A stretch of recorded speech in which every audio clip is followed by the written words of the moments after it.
السلام علیکم۔ آج ہم بات کرتے ہیں اسرائیل اور فلسطین کے کنفلکٹ تک۔ 2019 تک یہ کنفلکٹ کافی حد تک کنٹرول میں رہا تھا، جو ان کے جو آپس میں کشیدگی تھی وہ کافی حد تک کنٹرول میں رہی تھی، لیکن پچھلے کچھ ٹائم سے ایسے کچھ واقعات نہ سٹارٹ ہو گئے، ایسی کشیدگی بڑھنا سٹارٹ ہوگی کہ یہ کنفلکٹ آہستہ آہستہ سول وار کی طرف جا رہا ہے۔ اسکرین پر جو آپ میپ دیکھ رہے ہیں، اس میں جو سا ڈارک براؤن کلر ہے، یہ وہ ایریاز ہیں جہاں پر فلسطین کی جو گورنمنٹ ہے، جو فلسطینی حکومت ہے، ان کا یہاں پر کنٹرول ہے۔ اور جو آپ یلو کلر میں دیکھ رہے ہیں، یہ وہ ایریاز ہیں جہاں پر اسرائیل کی حکومت ہے۔ اس کے علاوہ دو اور کلر آپ کو نظر آ رہے ہیں میپ میں، ایک وائٹ کلر ہے اور ایک گرین کلر۔ جو ویسٹ بینک میں جو وائٹ کلر ہے، یہ سارا ویسٹ بینک ہے۔ اس سارے ویسٹ بینک میں جو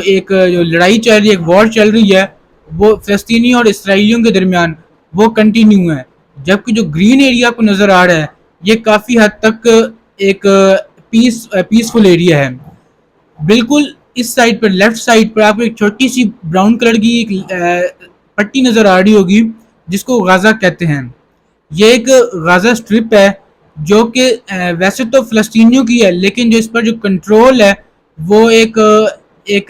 ایک تحریک ہے، ایک ہم پولیٹیکل پارٹی بھی کہہ سکتے ہیں، ایک ملیٹنٹ ونگ بھی کہہ سکتے ہیں، جس کو ہم حماس بولتے ہیں۔ تو اب جب آپ دیکھیں گے اس کے میپ میں، جب آپ دیکھیں گے ویسٹ بینک میں، آپ کو نظر آ رہا ہوگا کہ کہیں پر یہ فلسطین ہے، کہیں پر اسرائیل ہے، پھر فلسطین۔ تو یہ تو بہت ایک عجیب سا ملک ہے کہ جیسے اب میں نیچے سے چلنا سٹارٹ کرتا ہوں تو چلتے چلتے اب میں فلسطین میں آ گیا ہوں، چلتے چلتے اب میں اسرائیل میں ہوں، اب فلسطین میں، اب اسرائیل میں، اور یہ کنٹینیو رہے گا۔ لیکن سب سے پہلے ہم اس کی ہسٹری جاننے کی کوشش کرتے ہیں کہ یہ کنفلکٹ کیوں اب اتنا زیادہ وائلنٹ ہو رہا ہے، اس کی ہم آگے بات کرتے ہیں۔ اگر میں آپ کو پہلے چھوٹا سا انٹرو دوں حماس کا، حماس کے دو ونگز ہیں، ایک پولیٹیکل ونگ ہے اور ایک ونگ ہے ان کا ملیٹنٹ ونگ ہے۔ بہت سارے ایسے کنٹریز ہیں، امریکہ، جاپان وغیرہ، جو کہتے ہیں کہ جو حماس ہے یہ ایک ٹیررسٹ گروپ ہے۔ لیکن کچھ ایسے کنٹریز ہیں جیسے انگلینڈ، یہ کہتے ہیں کہ جو حماس ہے اس کا صرف ملیٹنٹ ونگ کو ہم ٹیررسٹ گروپ مانتے ہیں، لیکن ان کا پولیٹیکل جو ونگ ہے وہ کسی قسم کی جو ٹیررزم میں ان کا عمل دخل نہیں ہوتا۔ حماس کو اسرائیل نے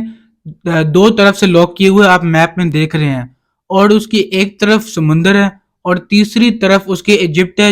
انہوں نے بھی اس کو لاک کیا ہوا ہے حماس، جس کی وجہ سے حماس باقی دنیا سے بالکل کٹ آف ہے۔ اور جتنی بھی کسی بھی کنٹری سے اگر حماس کو یا غزہ کے لیے ہیلپ آتی ہے تو اس کا جو سا زیادہ تر جو اس کا جو حصہ ہے اس ہیلپ کا، وہ یا تو ویپن خریدنے میں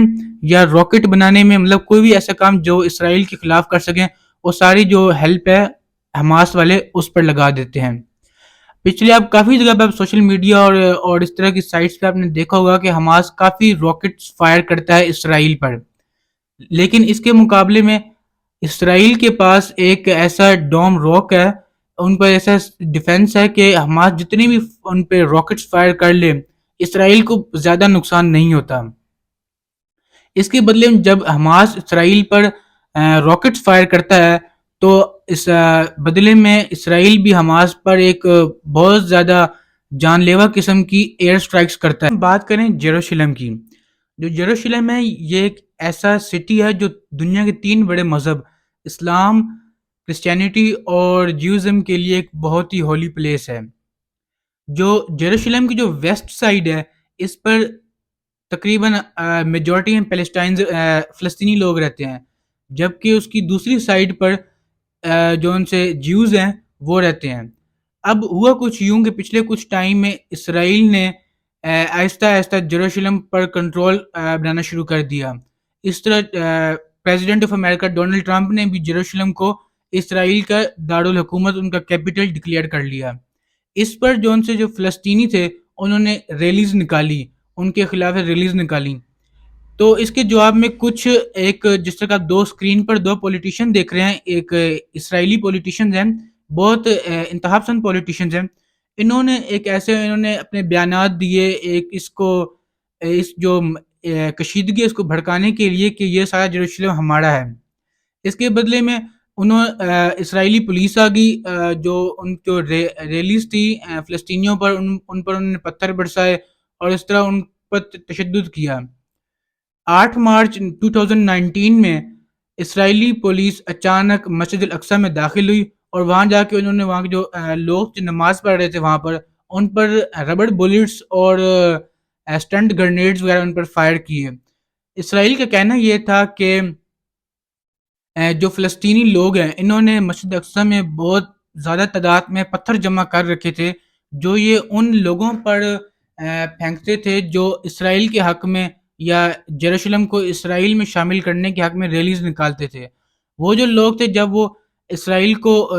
یروشلم کو اسرائیل میں شامل کرنے کے لیے ریلیز نکالتے تھے تو وہ ڈیتھ ٹو عرب یعنی عرب مرد آباد کے نعرے لگاتے تھے، جس کے بدلے میں جو فلسطینی لوگ تھے وہ ان پر پتھر برساتے تھے اور یہ کشیدگی بڑھتی جاتی تھی.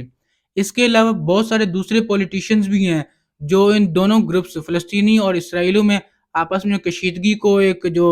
آگ پر تیل کا کام کرتے ہیں اور اس کشیدگی کو بڑھاتے ہیں. تو اگر یہ جو کنفلکٹ ہے، اگر ہم اس پہ سے ایک انٹرنیشنل آبزرورز پہ بات کریں تو ہیومن رائٹس کی جو آرگنائزیشن نے اور بہت سارے جرنلسٹ نے یہ رپورٹ پیش کیا ہے کہ جو اسرائیل جو آکوپیشن کر رہا ہے یروشلم کی اور جو ان سے وہ فلسطین کی جو فلسطینی جو ان سے لوگوں ان کو ان کے گھروں سے نکال رہا ہے، یہ بالکل انلیگل ہے، انلیگل آکوپیشن، اور یہ ایک وار کرائم کر رہا ہے اسرائیل. لیکن اس کے باوجود اسرائیل جو اپنے جو ارادے ہیں، اپنے جو مقصد ہے اس پر پوری طرح زور و شور سے کام کر رہے ہیں. اس کے مقابلے میں حماس بھی پھر پوری کوشش کرتا ہے کہ وہ اس کو دبانے کی کوشش کرے، اسرائیل پر راکٹس فائر کرتا ہے، ان کے لوگوں کو نقصان پہنچاتا ہے، جیسے وائلنس سے وائلنس ہی بنتا ہے. اگر ہم اسرائیل اگر جب یہ واقعہ ہوا تو جب غازہ والوں سے پوچھا گیا کہ انہوں نے جب تو اسی دوران جب اسرائیل نے ایئر اسٹرائکس کی غازہ پر، تو اسرائیل سے پوچھا گیا کہ آپ نے، جو ان کے پرائم منسٹر سے پوچھا گیا کہ آپ نے کیوں ایئر اسٹرائکس کی، تو انہوں نے کہا کیونکہ غازہ نے ہم پر راکٹس فائر کیے ہیں. غازہ والے آگے سے رپلائی میں انہوں نے کہا، جو ان کے جو لیڈر ہیں انہوں نے کہا کیونکہ یہ مسجد اقصیٰ میں اٹیک کر رہے تھے ہم نے ان سے بدلہ لینے کے لیے یہ راکٹس فائر کیے ہیں. اور جب ان سے اس بات پوچھا جاتا ہے اسرائیل والوں سے کہ آپ نے کیوں مسجد اقصیٰ پر اٹیک کیا، اس کو سپریس کرنے کی کوشش کی، تو انہوں نے کہا کیونکہ یہ وہاں پر مسلمانوں نے ایک بڑی تعداد میں پتھر جمع کر رکھے تھے جو وہ جو جیوز تھے ان پر پھینکتے تھے. تو مسلمانوں نے آگے سے کہا کہ کیونکہ یہ ریلیز نکال کے عرب مرد آباد کے نعرے لگاتے ہیں، اس لیے ہم نے ان کو اس چیز سے روکنے کے لیے ان پر پتھراؤ کی کرتے ہیں.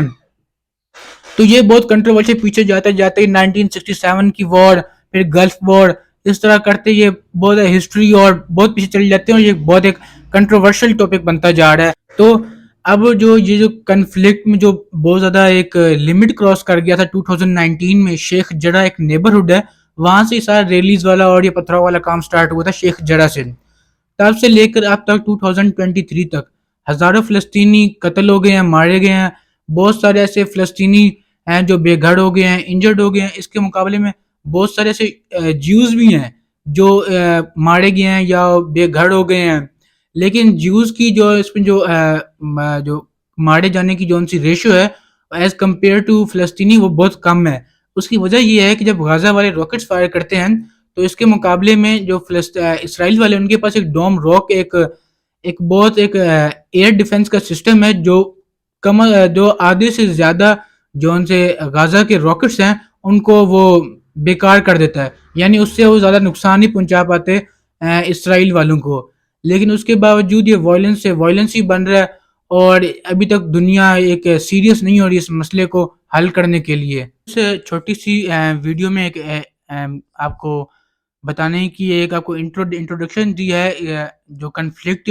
اب جو سول وار میں چینج ہونے والا ہے اسرائیل اور فلسطین کا. تو امید ہے آپ کو یہ ویڈیو انفارمیٹیو لگی ہوگی. Thank you for watching and اللہ حافظ.